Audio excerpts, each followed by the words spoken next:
They thought they could afford anything, jokes, taunts, even humiliation. They wore the uniform like armor and moved through the night as if the world owed them silence. When Travis Monroe leaned out of the cruiser and flicked the hem of Madeline Carter's dress, everything changed. In that instant, the heat of the summer night turned cold. The game they thought they were playing shifted, and they didn't even realize the rules had just rewritten themselves. They had no idea who she was, not really, and they certainly weren't prepared for what came next. The air still hung thick and warm in Cedar Falls, clinging softly to skin like steam rising from a lake at dawn. It was the kind of evening that made people stay out longer, linger over coffee, and walk the long way home. Willow's Cafe had already gone dark behind her, its windows reflecting the dull orange of streetlights. Madeline walked with measured confidence, the quiet tempo of someone who knew these streets, who respected the shadows but didn't fear them. She didn't have to. The cruiser crept beside her like it biting off its leash, obedient in form but ready to bite. Ray Dobson's hand was still on the wheel, knuckles relaxed, eyes calculating. In the back seat, Eric Langston watched, unsure. He was younger, greener, still learning when the joke stopped being funny. But it was Travis who acted. Lean and cocky, his voice carried over the night air with the ease of someone who thought the world owed him laughter. "Didn't know you dressed like that," he said as he reached forward, fingers grazing the back of her dress and flipping it upward, just enough to expose skin. The laughter from the cruiser erupted like a match to gasoline, instant, sharp, and cruel. It echoed off the empty walls of the closed pet shop and coin laundry, filling the intersection like broken glass. They expected her to flinch, to snap, to scream. They didn't expect stillness. Madeline stopped mid-stride. The quiet that followed was deafening. She didn't turn right away. Her shoulders squared, her head tilted slightly, not enough to engage, but enough to announce that she had registered everything. Every movement, every laugh, every breath. The trees above Lincoln Elementary School rustled in the warm breeze like a warning. When she finally turned to face them, she didn't say a word. Her gaze moved from Travis to the cruiser, locking eyes with each of them. No fear, no outrage, just control. Ice cold and terrifying in its clarity. Travis took half a step back. Ray's hand twitched on the steering wheel. Eric didn't move. For the first time that night, the joke was no longer funny. They had tried to turn her into a spectacle, into another nameless story under flickering streetlights. But Madeline Carter had never been nameless.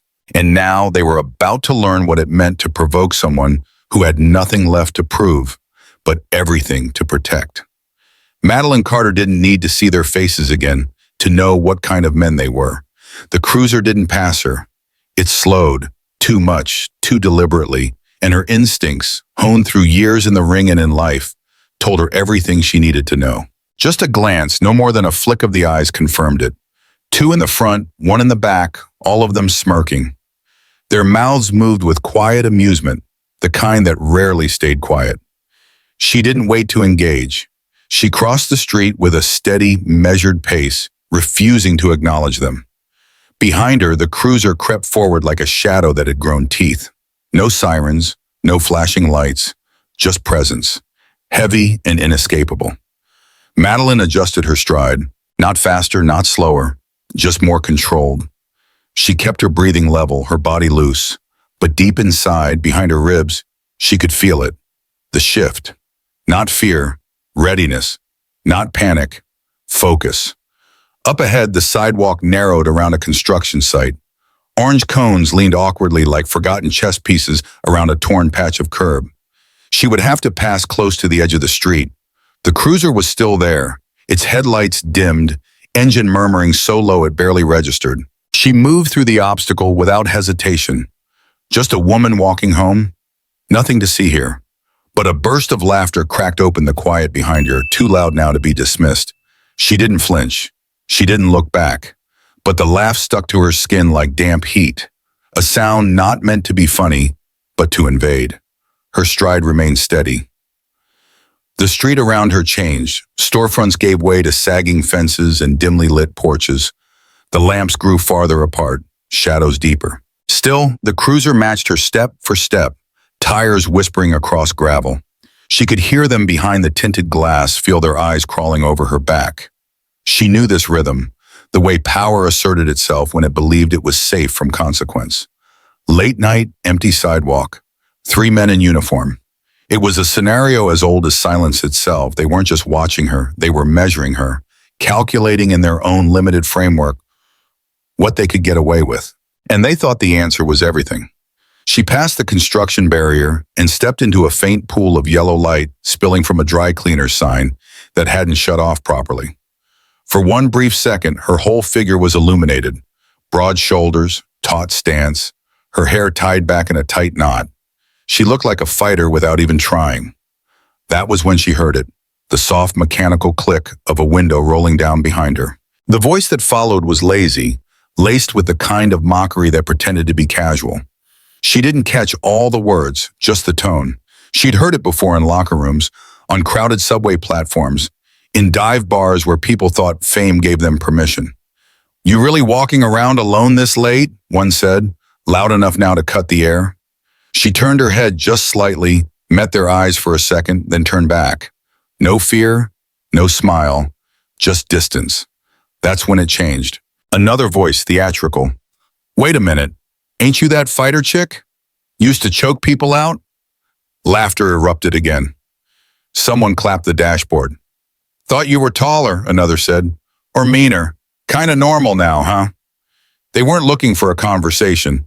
They were probing, testing, escalating. The cruiser edged closer, tires brushing against the gutter. One muttered something about her legs. Another joked about her being past her prime. The third began imitating a sports commentator, mocking her past wins like a punchline. Still, she kept walking, every muscle alert, every breath controlled. Madeline Carter had walked through press storms that turned into mobs, waded through crowds that once cheered her name, and then booted a season later. She'd seen people try to own her story with microphones, with headlines, with backhanded praise. But this was different. This wasn't about public perception. This was intimate, personal, targeted. These weren't drunk fans or faceless trolls. These were men with authority, badges, weapons, and the illusion of invincibility. Men who thought they could write the rules simply because they wore the uniform. Up ahead, the sidewalk narrowed again, this time near Lincoln Elementary School, a stretch of street she knew too well. Trees grew thick overhead, branches tangled like broken bones, breaking the lamplight into sharp patches of glow and shadow. She considered crossing to the other side, but dismissed the thought immediately. That would be concession, and Madeline didn't give ground without a reason. Not here, not now. The cruiser surged forward just slightly, pulling ahead and settling at the next corner. Then, without warning, the passenger door opened. Travis Monroe stepped out with a quiet confidence that stank of entitlement. He didn't slam the door. He shut it gently, like he had all the time in the world. He wasn't in a rush. This wasn't an arrest. This was entertainment. He began walking toward her, hands loose at his sides, a half-smile twisting across his face. Behind him, Ray Dobson remained behind the wheel, while Eric Langston in the back seat leaned forward, posture tense. The game had changed. This wasn't just a drive-by taunt anymore. They were engaging. Together. Travis matched her pace like an old acquaintance trying to spark conversation. For a moment, he said nothing. Then came the question, low and dripping with condescension.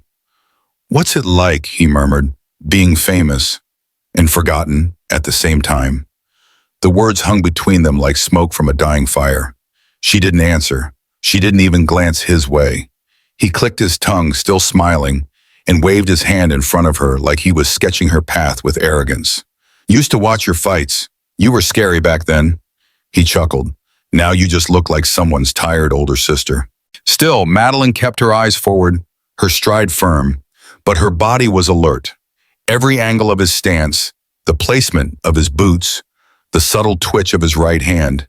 She noted it all. They were nearing the schoolyard, a blind spot from street cams and porches, the kind of stretch where even the moonlight seemed hesitant. Then, Travis stepped ahead, forcing her to adjust her stride or walk into him. She didn't budge. That's when he moved faster, just a flick of his hand, like a magician's misdirection, catching the edge of her dress and lifting it slightly. Not a grab, not a grope, just a taunt, a flick meant to provoke. Cute, he muttered, nodding toward her legs. Didn't know you went out dressed like that. The silence that followed was louder than a siren. Behind her, the cruiser rumbled low. Someone laughed again, this time deeper, more guttural. The engine revved slightly, like applause meant to stretch the moment. This, right here, was the scene they had rehearsed in their heads. Push her, tease her, get a rise. They were expecting a flinch, a shout, maybe even a shove. But Madeline didn't flinch. Not yet. She walked past Travis as if he hadn't touched her, hadn't said a word, hadn't invaded her space. But her shoulders shifted, just slightly, enough that her breath slowed. Her stance changed. Not that he noticed. The cruiser began to move again, rolling forward like the next act was starting. Ray said something from the driver's side, but she didn't catch the words. Travis grinned wider, emboldened. He fell in step beside her again, thinking this was still fun. What none of them understood was that something had already shifted. Not in the air, not in the street, but inside her. And they had just crossed a line they could never uncross. The scene on the sidewalk of Cedar Falls played out like a stage production suspended in time. The only sound, the deliberate rhythm of Madeline Carter's footsteps and the low murmur of the cruiser's engine crawling behind her. The man at her left, Travis Monroe, slowed his stride and veered sideways into her path, forcing her to subtly adjust to avoid brushing against him. She didn't flinch, didn't stumble. With the quiet precision of someone who refused to yield, she shifted a half step right and reclaimed her space without saying a word. That was when he did it. Quick, deliberate, a single motion that sliced through the humid air like a switchblade. Travis's hand shot out and caught the back of her dress just above the hemline. With a flick of his wrist, he lifted it, briefly exposing the back of her thighs. It lasted less than a second, almost too fast to register. But it was enough. Not a mistake. Not an accident. It was intentional, calculated to humiliate without leaving a mark. The kind of gesture made by men who thought shame was a weapon and silenced their shield. The laughter from the cruiser was instant, sharp, and vile. One of them honked the horn twice like they were punching exclamation points into a scene only they found amusing. Travis stepped back half a pace, grinning, waiting for what he assumed would come next. A shout, a slap, a tearful sprint away. He had choreographed it in his head, but it didn't go that way. Madeline stopped, cold, her back straightened, her arms hung relaxed but steady at her sides. She stood there in the middle of the sidewalk, shoulders squared beneath the fractured streetlight, head tilted just enough to monitor the cruiser through her peripheral vision. She didn't speak. She didn't even turn toward him. The street around them fell quiet. Trees overhead rustled slightly, whispering like mourners. The cruiser's engine rumbled on, low and uneasy. Travis opened his mouth, perhaps to laugh again, perhaps to walk it back. But no sound came out. He hadn't realized how loud her silence could be. And then she turned, slowly, purposefully. Her gaze locked onto his like a crosshair. No rage, no shame, just focus, sharp and undeniable. It wasn't emotion he saw in her eyes.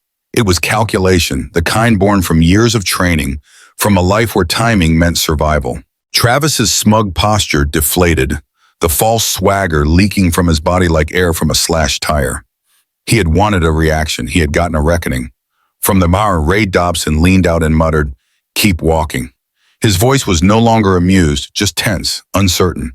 Even he could feel it. The air had shifted. The balance of power had crumbled. This wasn't control anymore. It was damage control. Travis didn't move. Madeline glanced toward the cruiser. Eric Langston was leaning forward in the back seat now, no longer confident, his face uneasy in the reflected light. The laughter had died. The only sound was the idling engine, suddenly unsure of its purpose. She stepped forward, not toward Travis, past him, as if he didn't exist, as if none of them did. The silence in her wake was deafening. Travis stood frozen, hand limp at his side, the burn of humiliation rising hot under his collar. The cruiser rolled forward in awkward hesitation, trying to reassert authority, but it no longer carried the same weight. It felt like retreat, like the slow unraveling of men who no longer knew the rules of the game they thought they controlled. Madeline kept walking, calm, steady, her mind sharp, her breath smooth. She hadn't reacted out of fury. She didn't need to. Her body carried the legacy of a woman who had survived in arenas far harsher than this sidewalk. They had tried to turn her into a moment of weakness. Instead, she had turned their moment into failure. Behind her, the cruiser paused again, not to intimidate, but as if uncertain, as if waiting for something it could no longer summon. The question hung in the air. Who had the power now? She reached the edge of the block and turned left, disappearing into the next stretch of night. The trees parted above, letting the moonlight spill down. Her shadow lengthened, long and undisturbed. She didn't look back. The night still lay ahead.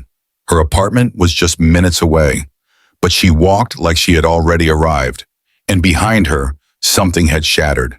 Not in her, but in them. They were used to women shrinking back, used to fear showing up in the whites of their eyes, in the quickened breath, the trembling voice, the turned shoulder. They were used to the badge giving them power, the kind that silences and corners and makes people feel small. But Madeline Carter had never been small, and on that night in Cedar Falls, she took the moment from them. Not with words, not with force, with silence, with presence, with a calm they didn't understand and couldn't control. Still, she knew it wasn't over. She heard the cruiser's tires again, rolling forward slowly, no longer bold, no longer mocking, hesitating, weighing. The laughter had died, and in its place came something colder, heavier. She felt it pressing at her back, that unsettled tension of men not used to being denied. The cruiser didn't pull beside her. It trailed several yards behind, far enough to give the illusion of space, close enough to remind her they hadn't let go. Up ahead, the road forked. One side led toward the main drag where neon lights glowed above 24-hour diners and gas stations, places where people still milled about, where witnesses existed. The other path slipped into silence, into a neighborhood of parked cars, cracked sidewalks, and front porches where everyone had long gone to bed. They expected her to turn toward the crowd, toward safety, to prove she was shaken. She didn't. She took the quiet path. Her boots struck uneven asphalt, each step steady. The reflections of the cruiser warped across the windows of parked cars. Streetlights grew farther apart, casting long shadows between patches of light. A cat darted under a fence. Somewhere a wind chime clicked softly on a porch. The cruiser stopped. Not idling, not rolling, just stopped. She felt it before she heard it. The tension, the shift of bodies inside, the silent conference of glances behind the windshield. They weren't done. Not after being made to feel small, not after being left standing in the wake of a woman who didn't flinch. Arrogance doesn't vanish in a heartbeat. It clings. Her breath drew in slow and even. Her fingers curled, then released. Not out of fear, but out of discipline, preparation.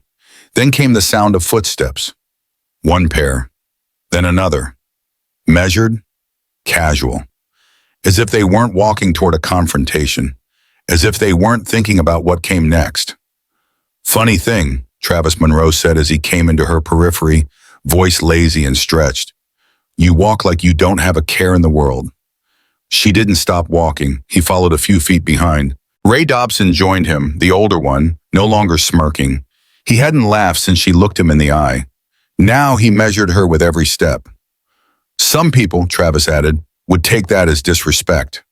The words were a test, said like a dare, veiled behind tone but clear in intention. She'd heard it all before, the looming, the probing, the attempts to frame control as provocation. She didn't look back, didn't give them the response they sought. You think you can just walk away? Ray's voice was heavier, lower, no longer playing.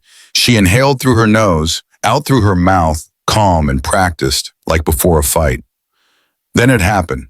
Travis moved. Not quick, not forceful, just a subtle shift, a hand lifting, fingers grazing the strap of her bag, pretending it was nothing, just trying to make contact. It was a mistake. Her right hand snapped up, fast and precise. Her fingers clamped around his wrist before he could retreat. She twisted, controlled. His arm bent at an unnatural angle, not enough to break, but enough to make him buckle. Ray stepped forward.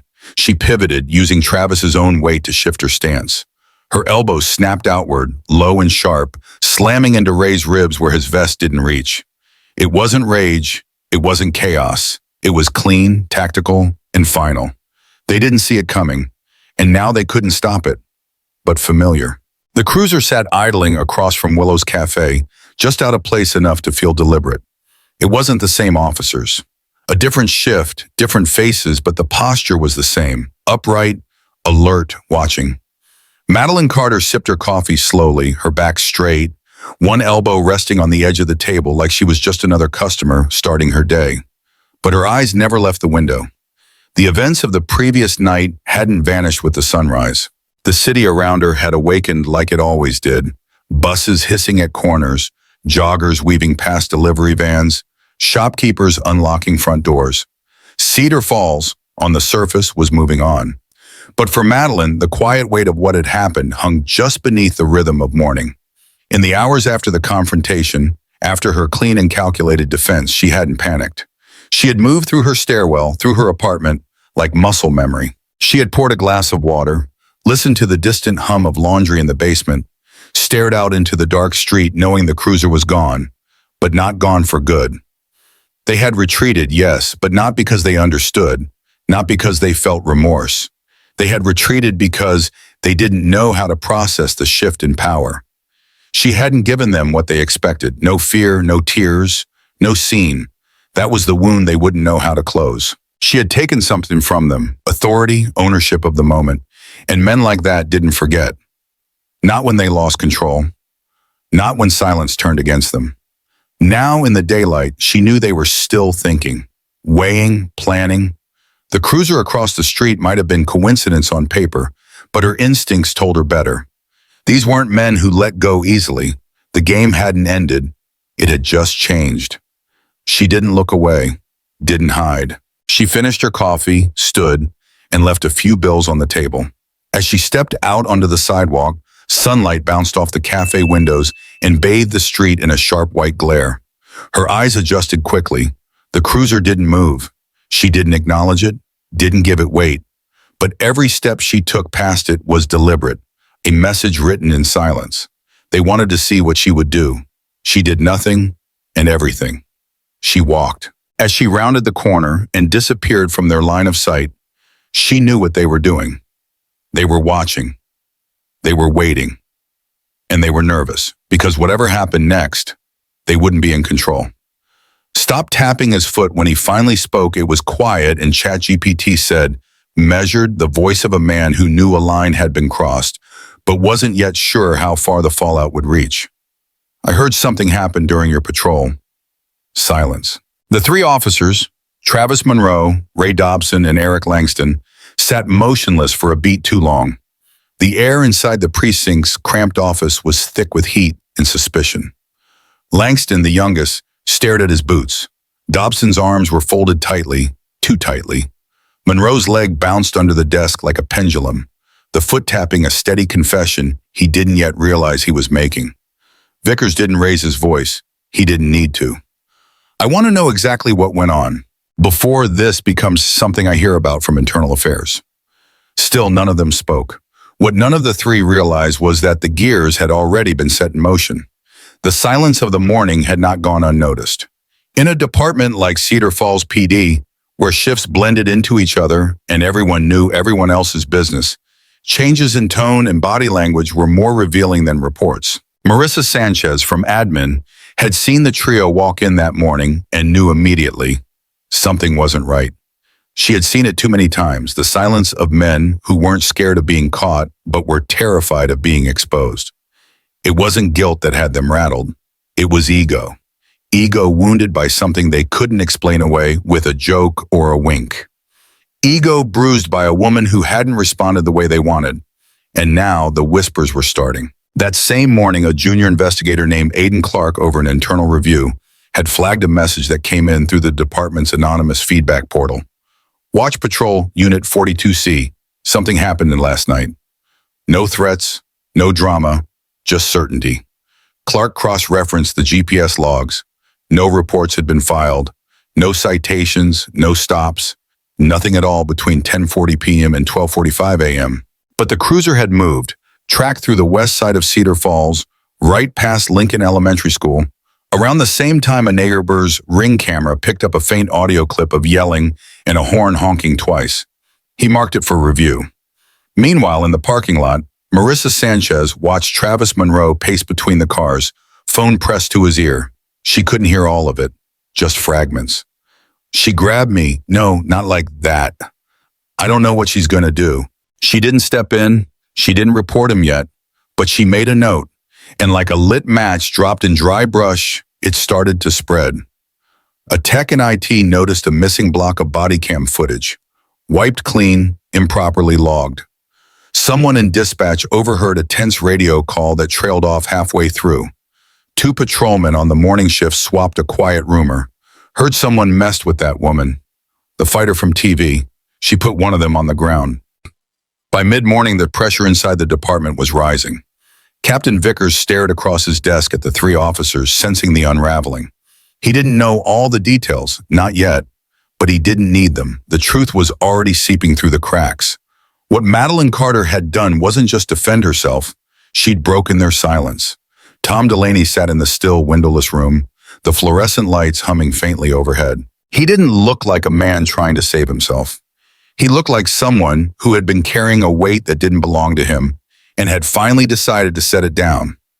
He spoke clearly, not rushed, not defensive.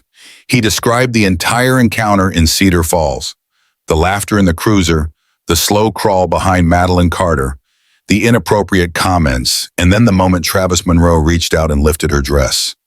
The investigators didn't interrupt. They just took notes. Delaney said she didn't scream, didn't lash out.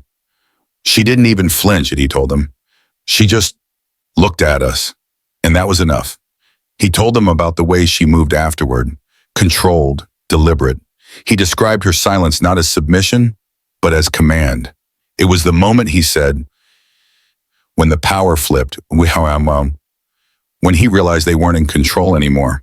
And then he admitted his own part, that he had stayed in the car, but watched it all, that he didn't stop them, that he let it happen.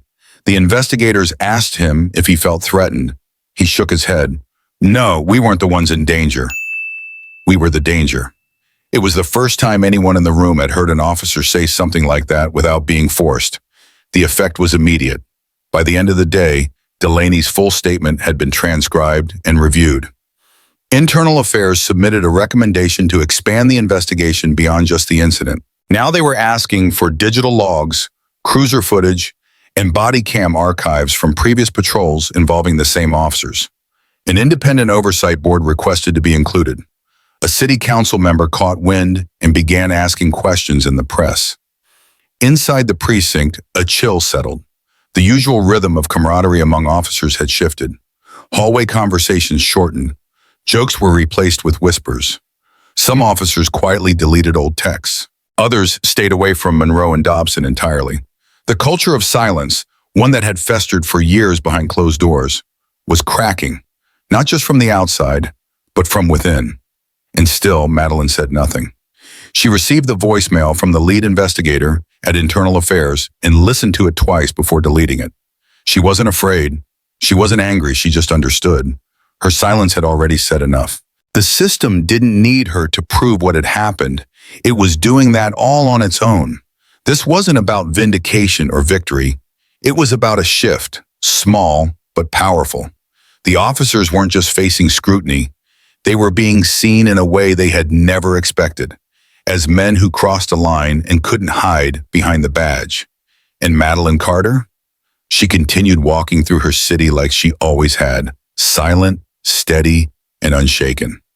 Tom Delaney described everything. The way Madeline Carter had stopped. The way she turned, not with fear, not with anger, but with something sharper. The entire moment shifted, and though he couldn't name it, he felt it. Power didn't rise in her. It was already there, and they had missed it. He spoke of the silence that followed, how it cut deeper than any threat, how it made his chest tighten in a way he hadn't felt before. Then, with a kind of resigned shame, he admitted what came next, his mistake. He told them how he had stepped too close, grazing her bag in an attempt to rattle her, and how, without hesitation, she had twisted his wrist, forced him off balance, and controlled the moment before he could even process what had gone wrong. He described how Dobson moved toward her and how she delivered a clean, precise elbow strike that sent the older officer stumbling back. It wasn't rage, it was control, a level of training and calm they hadn't expected. The investigators listened. They didn't interrupt. They just asked him to repeat the important parts, slowly, clearly.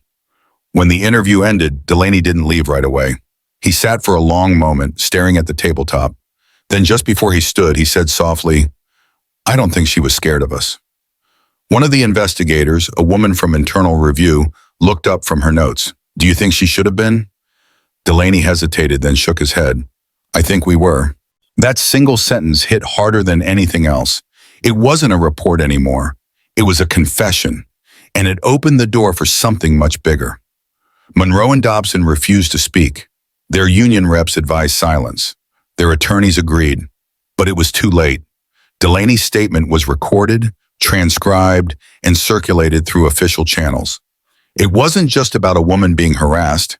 It was about a system that allowed it and got caught flat-footed when someone didn't flinch. A review team was assembled. Footage was pulled from nearby storefronts. A second cruiser's GPS logs were requested. The media hadn't caught on yet, but inside Cedar Falls PD, everyone knew the walls were closing in. Madeline, meanwhile, continued with her routine.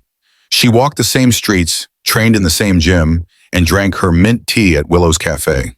She didn't respond to reporters. She didn't post online. She didn't answer messages, not even the ones from former teammates or curious journalists. One afternoon, as she left the cafe, a man approached her. Civilian, mid-40s. He looked tired. "You don't know me," he said. "I work at the precinct. Just wanted to say, people are talking, and they're scared." Madeline raised an eyebrow, waiting. "They're not scared of getting caught," he added. "They're scared because they don't know what happens next." She gave a small nod. "That makes two of us." 3 days later, the story broke. The city would never see her the same way again. The lesson from Madeline Carter's story is one of quiet strength and resilience in the face of power that seeks to dominate. Too often, we see systems that rely on intimidation, manipulation, and control, expecting people to shrink, to cower, and to submit to the status quo. But Madeline's refusal to be intimidated and her ability to remain calm in the face of aggression teaches us that real power doesn't come from asserting dominance over others. It comes from standing firm in our own integrity and refusing to be moved by the actions of those who seek to overpower us. By choosing silence over anger, presence over submission, she flipped the power dynamic and made it clear that respect can't be demanded by force. It must be earned and given freely. Her quiet, deliberate actions sparked something larger than a confrontation. It was a shift in the atmosphere, a reminder that those in positions of authority must never mistake their titles for invulnerability. This story challenges us to stand up against injustice, not with violence or loud protests, but with the quiet confidence that comes from knowing our worth and our rights. It's a reminder that our actions, no matter how subtle, can be a catalyst for change. In a world that often values noise over substance, Madeline's ability to use her silence as a powerful tool is a lesson in how the quietest voices can create the loudest impact.